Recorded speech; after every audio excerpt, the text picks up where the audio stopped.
Fatos e versões. O que vai impactar na sua vida agora no Café com Política.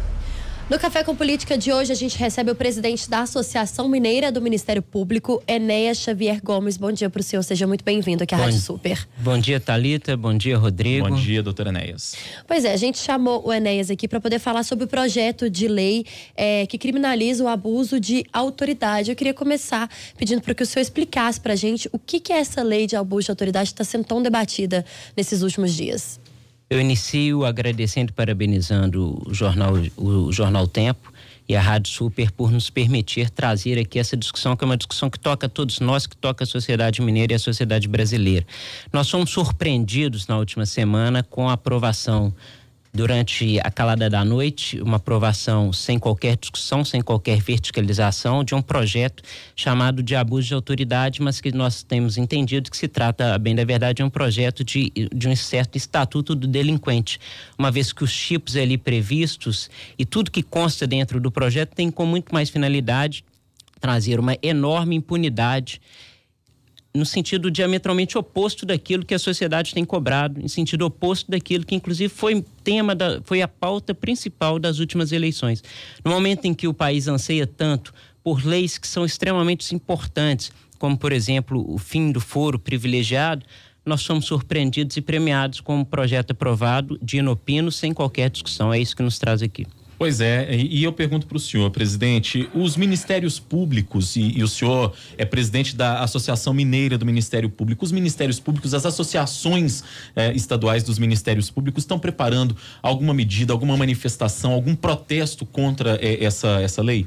Nós fizemos uma manifestação ontem em Brasília e faremos uma em Belo Horizonte na próxima sexta-feira, às 15 horas, na sede da Justiça Federal, envolvendo todas as carreiras jurídicas, não só do Ministério Público, da magistratura, mas também as polícias, que elas também são diretamente atingidas por este projeto. E aqui uma curiosidade: o projeto diz que é um projeto para os 3 poderes, mas todos os tipos penais ali presentes envolvem exclusivamente o sistema de segurança, o Ministério Público, o Poder Judiciário e as polícias e as receitas federais, os sistemas de fiscalização mesmo.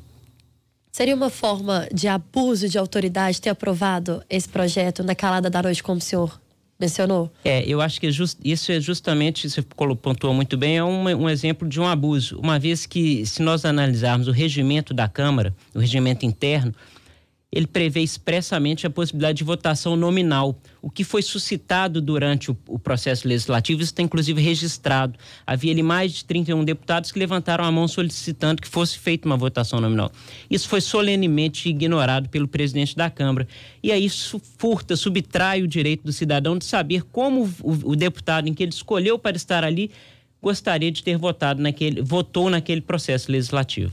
E eu pergunto para o senhor, de maneira prática, que tipo de malefícios à sociedade esse tipo de legislação pode provocar? Para quem está, às vezes, ouvindo essa discussão, pode parecer um assunto, doutor Enéas, que é distante da realidade das pessoas e tal, mas na avaliação do senhor, o que efetivamente pode acontecer a partir dessa aprovação? Sim, a aprovação desse projeto seria muito nefasta, não só quando a gente fala de crimes de corrupção, de crimes que a gente chama de supraindividuais, mas também de crimes que lesam direitos individuais. Então, por exemplo, num caso muito comum, os casos de violência doméstica, os casos de estupro, a legislação muitas vezes impedirá uma atuação incisiva do Ministério Público e da polícia nesses casos. Nós temos um tipo penal, por exemplo, que diz que não poderá haver sequer a instauração de um inquérito policial, diz com um tipo muito aberto, sem justa causa. O que é justa causa? É um tipo muito aberto. Então, esses crimes, normalmente, eles são crimes que ocorrem na calada da noite, com poucas testemunhas, via de regra, sem nenhuma testemunha. Então, às vezes, a mulher é vítima, às vezes, de um estupro, às vezes, de uma violência doméstica, e ela vai ao Ministério Público, procura, e ela não tem muitas provas naquele momento. E a legislação, conforme aprovada, impede a apuração nestes casos, ao exigir que haja mais provas nesse início de processo. Então, esse é um exemplo. E fora isso, nós temos vários nessa mesma linha. Na prática, desculpa, Thalita, até interrompi a Thalita aqui, na prática, isso significa o aumento da impunidade, né? Impunidade é uma coisa que a gente constantemente fala aqui e a gente comenta aqui no dia a dia, que é uma das coisas que mais incomodam o cidadão. Então, é isso, é dizer para as pessoas, olha, pode praticar o crime que você não vai ser punido. Na verdade, é justamente isso que nos tem causado incômodo e um susto grande, porque o discurso de impunidade foi justamente o mote da última campanha presidencial. Talvez tenha sido o primeiro ponto discutido amplamente pelo país. E a gente é surpreendido com um projeto que vai numa linha diametralmente oposta e cerceando a atividade do Ministério Público e da magistratura. Na verdade, retirando os principais instrumentais nossos de atuação. Então, você pega um caso, por exemplo, em que o promotor entra com uma ação, oferece uma denúncia, etc., e depois aquele réu vem a ser absolvido. O promotor corre o sério risco de responder simplesmente por ajuizar a ação penal. Então, isso causa um temor. E os juízes também estão sendo vítimas desse processo.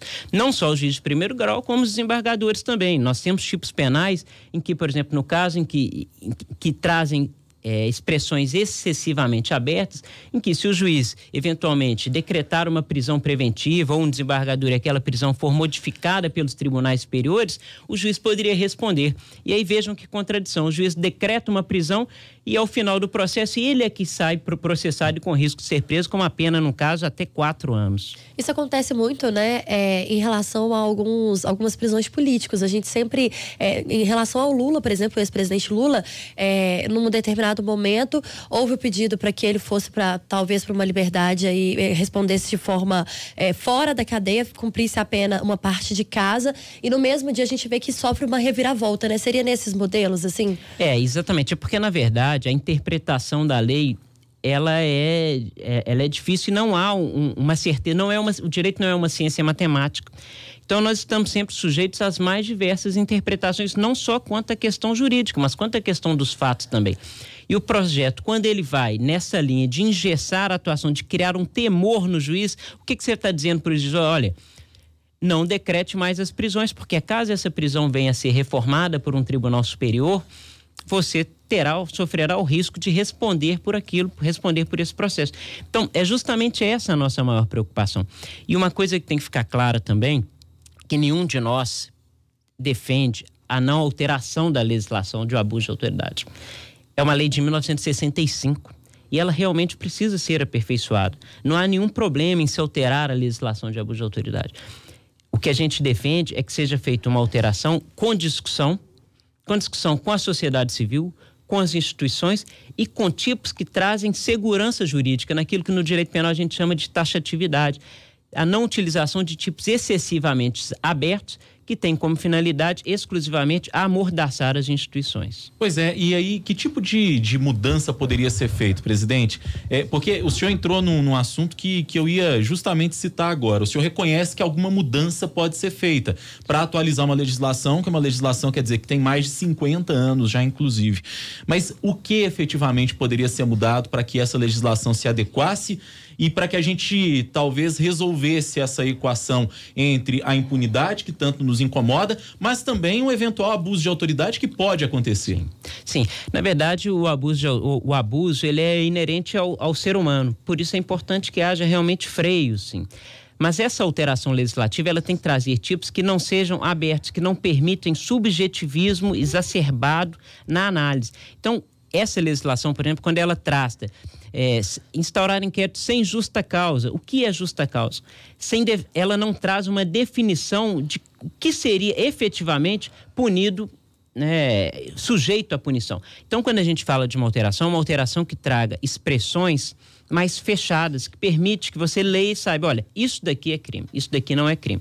Do jeito que está, você pode ter uma interpretação restritiva, mas por outro lado, você pode ter uma interpretação excessivamente abrangente. E a gente sabe que, na verdade, quem será representante dessas denúncias contra membros do Ministério Público e da magistratura, a gente sabe que são aqueles que têm maior poder aquisitivo, porque são esses que têm mais condições, evidentemente, de ir ao judiciário, de solicitar uma investigação. Então, há uma nítida, a nós nos parece, proteção ao que a gente chama de andar de cima, né? Eu entendo que o projeto, lamentavelmente, vem muito nesse sentido. E quais são os pontos mais críticos, na opinião do senhor, desse projeto? Na verdade, por exemplo, tem o artigo 27 que diz requisitar a instauração de inquérito policial, procedimento à falta de qualquer justa causa, por exemplo. Isso mata o que a gente chama do disque denúncia, que as pessoas vão, às vezes, por um temor, por uma proteção, então ela fica impedida. Tem, por exemplo, o artigo 31 que diz estender injustificadamente a investigação criminal. O que é estender injustificadamente? Se você pega, por exemplo, crimes contra organizações criminosas, crimes excessivamente graves, com vários envolvidos, vários fatos, essas investigações, evidentemente, demoram um tempo muito maior. Então, o que seria injustificadamente? Basta você, num mero despacho, apresentar a justificativa, e se aquela justificativa não for interpretada como algo aceitável? Então, esses artigos, outros também, como antecipar o responsável pela investigação por meio da imprensa ou das redes sociais, atribuição de culpa. Você pega uns casos emblemáticos em Minas Gerais, como, por exemplo, o caso de Brumadinho, o caso de Mariano, o caso do goleiro Bruno, o promotor ficaria amordaçado até para prestar esclarecimentos à própria imprensa, que a todo momento nos demanda. Então, há uma mordaça, inclusive, nessa relação com a sociedade, com a imprensa. O deputado Ricardo Barros, que é o relator do projeto, já afirmou que o presidente Jair Bolsonaro deve vetar apenas o artigo 17, que é aquele que fala da prisão, né, da pena para o policial que usar a algema quando não houver resistência. O senhor concorda com esse ponto? Na verdade, nós estamos extremamente preocupados com o eventual veto muito parcial do projeto, porque há pelo menos 8 dispositivos que necessitam de um veto e de uma atuação firme do governo Bolsonaro. Eu não posso deixar de dizer que é também para ele um teste de fogo, uma vez que o discurso durante toda a campanha foi um discurso de combate à criminalidade e agora estamos... Aprovação ou não, o teste de fogo seria? Aprovação ou não, sobretudo uma aprovação, pelo menos um veto parcial. O desejo nosso era que fosse integralmente vetado para que pudéssemos discutir com verticalidade com toda a sociedade o projeto. Acaso ele entenda pela aprovação, que seja uma aprovação pelo menos parcial, com vetos dos artigos, de pelo menos 8 artigos esses que nós levamos ontem à Secretaria da Presidência, inclusive com o apoio e com o abaixo-assinado da Associação Internacional de Membros do Ministério Público e das Magistraturas. O senhor pensa que se o presidente, ele de repente não vetar itens que vocês consideram que são fundamentais que sejam vetados nesse projeto de lei do abuso de autoridade, ele pode perder a autonomia para governar? Até diante daquilo que o senhor falava, das promessas de campanha que foram feitas, por exemplo? Eu acho que seria uma enorme frustração para aqueles que outorgaram ali um voto de confiança, um voto de confiança sobretudo pautado às vezes nesse discurso de combate à corrupção, né? O ministro Sérgio Moro também, quando juiz, trabalhou com vários tipos penais que hoje seriam enquadrados como abuso de autoridade, né? Foi um dos autores de algumas propostas de combate à corrupção e, curiosamente, propostas essas que não caminharam como deveriam caminhar. O senhor falou a respeito do ministro Sérgio Moro e eu já ouvi críticas à atuação dele, até nessa questão do abuso de autoridade, que ele defendeu que houvesse um diálogo, que houvesse cuidado e talvez não tenha se posicionado tão fortemente contra esse projeto de lei do abuso de autoridade. O senhor concorda com essa avaliação que a gente ouviu de algumas pessoas, por exemplo? Ontem nós estivemos com o ministro Sérgio Moro numa discussão e ele ponderou que realmente ele não concorda com o projeto nos termos em que está. Inclusive o Ministério divulgou uma nota, né? Exatamente, o Ministério divulgou uma nota contra diversos dispositivos, se comprometeu a encaminhar ao presidente da República sugestões de veto. Então eu notei que ele compreendeu a gravidade e a seriedade da questão, sobretudo nesse momento pelo qual passa o país, como eu disse no início, em que há muitos projetos que mereciam ser aprovados em regime de urgência. E esse foi um projeto que não estava em regime de urgência e de um dia para o outro ele é colocado em regime de urgência e imediatamente votado na Casa Legislativa sem qualquer discussão. O senhor citou novos protestos, né? Para poder tentar aí pelo menos... antecipar ou atrasar de alguma forma essa aprovação. Qual a expectativa de vocês agora?